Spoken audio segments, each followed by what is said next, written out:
why you love harder and fear losing people more.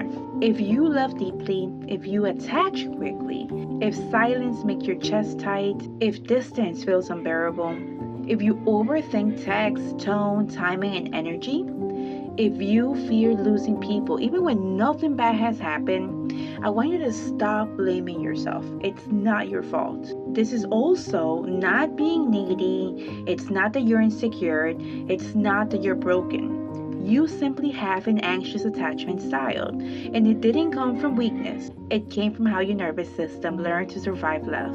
Today, I'm going to talk to you about why you love harder, why separation hurts more, and why fear shows up even when you want peace. Stay with me. This is going to help you finally understand yourself without any shame. What anxious attachment really is, not the stereotype. Anxious attachment is not being clingy, it's not being dramatic, it is not being unstable, it is not lacking any self-worth, and it's not needing constant reassurance. Anxious attachment is a nervous system that learned that love could disappear, so it stays alert, vigilant, and emotionally attuned to prevent loss. A nervous system that learned love could disappear, so it stays alert, vigilant, and emotionally attuned to prevent loss. Your system doesn't crave chaos, it craves connection, safety. Anxious attachment often develops when love was inconsistent, unpredictable, conditional, emotionally unavailable, hard and cold, affectionate sometimes, distant others, present physically but absent emotionally. As a child, you learn that if I pay close attention, maybe they won't leave. If I stay emotionally close, maybe I'll be safe. If I adapt, please, or perform, maybe I'll be chosen. Your nervous system learned to bond through vigilance. People with anxious attachment love deeply because empathy is high, emotional attunement is strong, and bonding hormones activate easily. Connection feels life-giving, closeness equals safety, and abandonment feels like danger. You don't love lightly, you love with your entire nervous system. That depth is not a flaw. It just needs safety to thrive. The brain chemistry behind anxious attachment. Let's talk biology.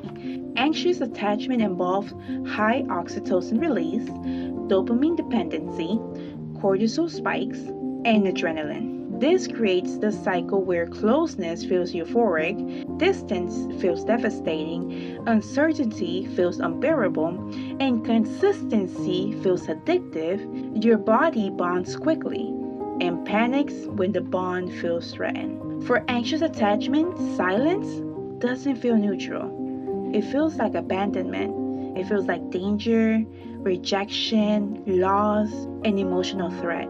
This is because your nervous system links distance to being unsafe, disconnection to loss.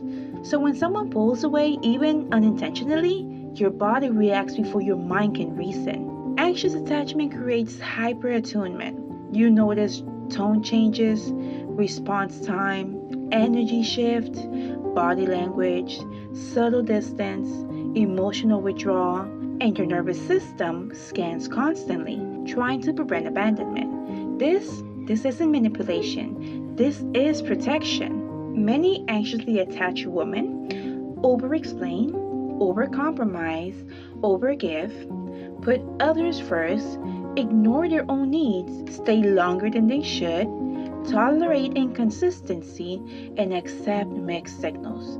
Not because they lack boundaries, but because they learn love equals effort. But love should not require self-abandonment. Why anxious attachment attracts avoidant partners? This dynamic is common. Avoidant partners pull away under closeness, struggle with emotional depth, create distance, suppress emotions, and anxious partners seek closeness, fear distance, pursue reassurance, and this loop creates a painful loop.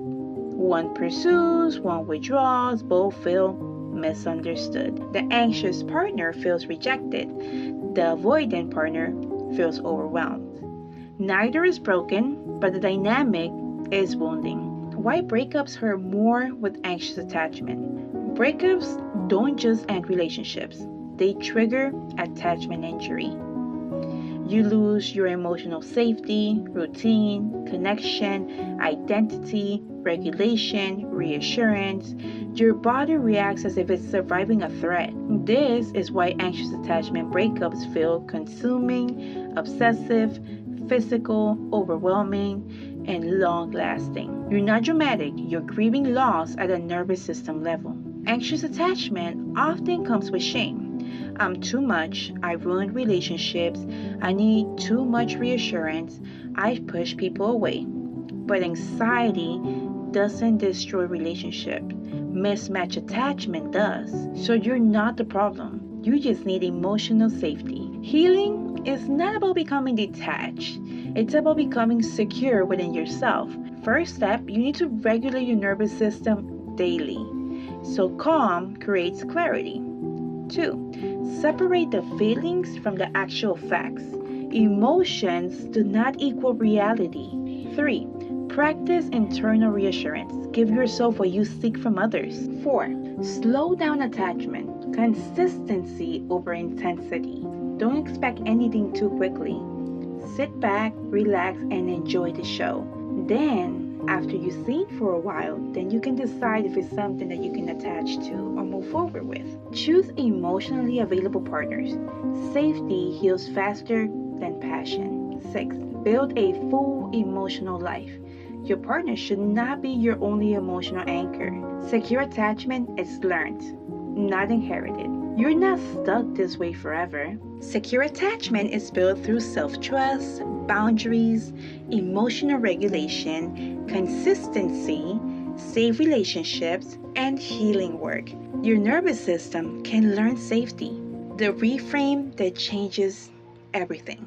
You don't love too much, you love with depth. Your sensitivity is not weakness. It is attunement. Your healing journey is not about less, it's about loving safely. If this episode resonated with you, I need you to write down in the comments, my attachment makes sense, and I am not broken. Because you're not broken, you're not needy, and you are not too much. You learn to love in an unsafe world. And now you learn to create safety inside yourself. And with each conscious action you have, you're breaking the chain. And I am very proud of you. So let's keep healing together. I'll see you in the next one. Bye.